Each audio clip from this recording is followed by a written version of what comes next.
Hello dear aspirants. On 1st July 2025, India celebrated a major milestone, that is 10 years of Digital India. We know that Digital India, a flagship initiative that was launched in 2050 with a bold vision to bridge the digital divide and empower every citizen through use of technology. And over the past decade, from 2050 to 2025, we can say that Digital India has done just that, transforming the governance, expanding the internet access, and boosting the financial inclusion, and creating a digital ecosystem that now ranks among the top 3 in the world. Now, let's begin by looking at the digital infrastructure that has been built during this journey. The growth is simply remarkable. Here, if you try to understand the past 10 years, means between 2040 to 2025, the telephonic connections which increased from 93.3 crores to 120 crore, which means we can say that the tele density, which is the number of phone connection per 100 people, which rose from 75.23% to 84.49%. The other important point, in the same period, the internet users increased by 285%, and the broadband connection that also soared by a staggering 1,452%. And of course, the 5G connection which played a huge role. In just 22 months, 4.74 lakh 5G towers were installed, which covering 99.6% of district in our country. And other important point, the data has become far more affordable too. From 308 per gigabyte in 2040 to just 9 rupee per gigabyte in 2022. In rural India, we know that flagship initiative by the government, which is known as BharatNet project, which has been a transformative one. If you try to understand this past decade, over 2.18 lakh gram panchayat are now connected with 6.92 lakh kilometers of optical fiber.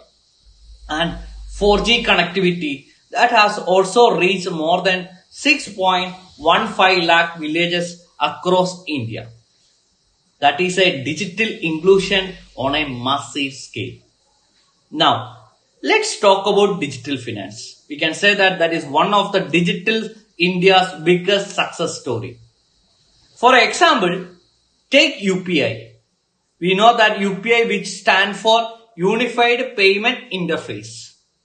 As of April 2025, UPI has facilitated over 1,867 crores transaction, which worth of 24 lakh crores. And in 2023, nearly half of all real-time transaction which happened in globally through Unified Payment Interface. And it is not just a domestic anymore. We know that UPI is now accepted in over 7 countries. Then, there is another initiative that we all know that is called Aadhaar. We know that Aadhaar is a unique 12-digit biometric ID. By April 2025, 142 crore Aadhaar IDs has been issued by the government of India. We can say that this enabled direct benefit transfer through which 44 lakh crores has been distributed directly to the citizen, which eliminating 5.87 lakh fake ration cards and 4.23 crores duplicate LPG connections. On other front, we can talk about the commerce front. We have what is called the Open Network for Digital Commerce, which is known as ONDC, which has brought lakh of small sellers online. And the government, the other initiative of the government, its own marketplace called the Government e-Marketplace, now has over 22.5 lakh sellers and 1.6 lakh government buyers. which making the procurement more transparent and inclusive. Now, let's move to the emerging tech, which is known as artificial intelligence and semiconductors. The government which launched India AI mission in 2024 to boost AI research, computing power and startups. If you try to understand, by May 2025, more than 34,000 graphic processing units had been deployed. The mission include the initiative like India AI Mission Center, AI Coach, Future Skills, and Safe and Trusted AI, all working together to develop a ethical and powerful AI solution for India. Then there is India's semiconductor mission, which supports chips and display manufacturing with 50% of capital assistance. Already 6 projects which worth of 1.55 lakhs crores have been approved and 5 of them are under construction. We will talk about what it called the citizen empowerment. You should understand what about this citizen empowerment means. So here we will talk about Karma Yogi Bharat and IGOT, which stand for Integrated Government Online Training. If you try to understand this, we can say that this platform has trained 1.21 crores of officials and issued 3.24 crores learning certificate. And we also have a other important initiative which is known as DigiLocker. Now with over 53 crores users, which DigiLocker providing a cloud storage for important documents like Aadhaar, driving license and mark sheet. And don't forget about UMAG app. We know the UMAG app, which stand for Unified Mobile Application for New Age Governance.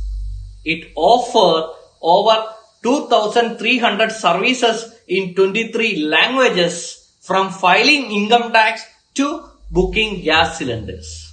And a special mention must goes to the Bhashini. We know that Bhashini, which is a short for Bhasha Interface for India. It support around 35 plus Indian languages, has over 100 and 600 AI models. It is already integrated with different services like Indian Railway Catering and Tourism Corporation and National Payment Corporation of India, which making sure that no Indian is left behind due to the language barriers. Now that we have looked at the achievement, let's go back to the basics. What exactly is Digital India? As we already discussed when I explained you that the Digital India, which was launched on 1st July 2050, which aims to transform India into a digitally empowered society and knowledge-based economy. There are some main goals behind a Digital India.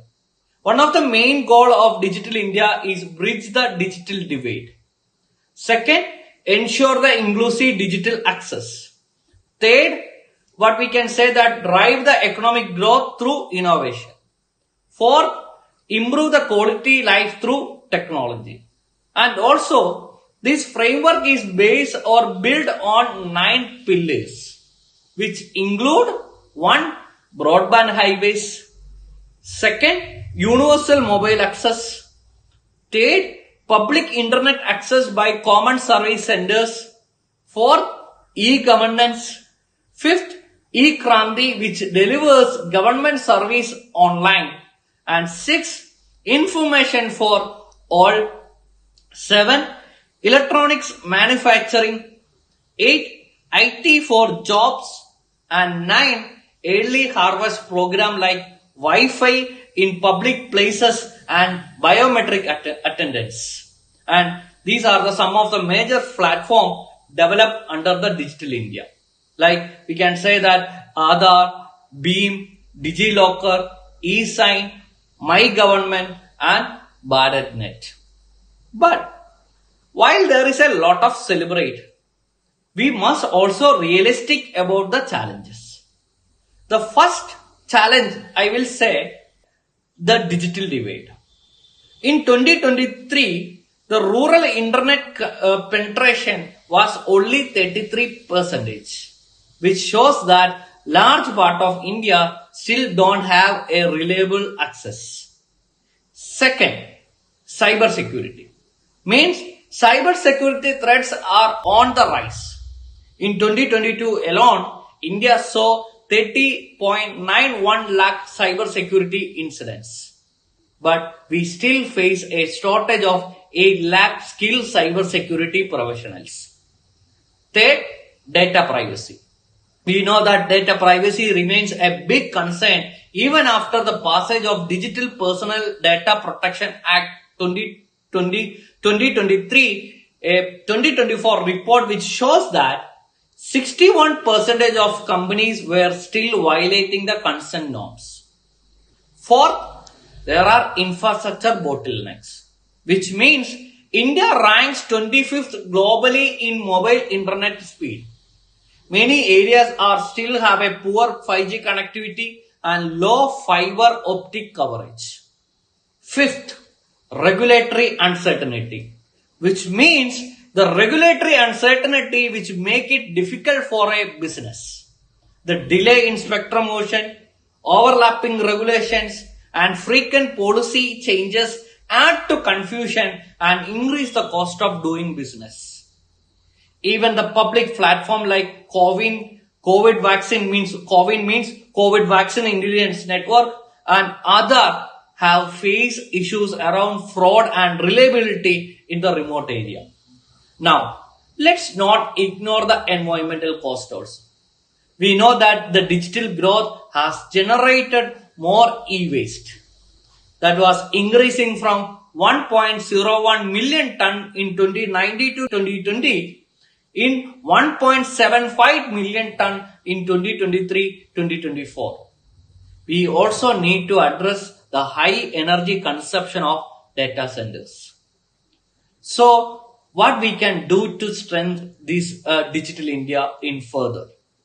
Here, I will tell you some important steps that benefit our Digital India program.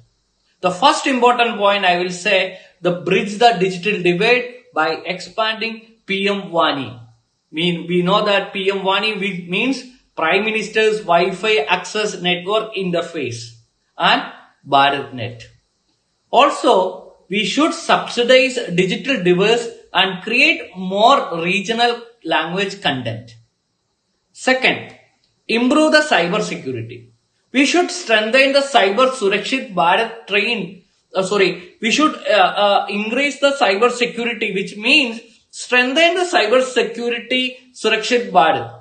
We should train more professional by Skill India and encourage the indigenous research and development by production link incentive schemes.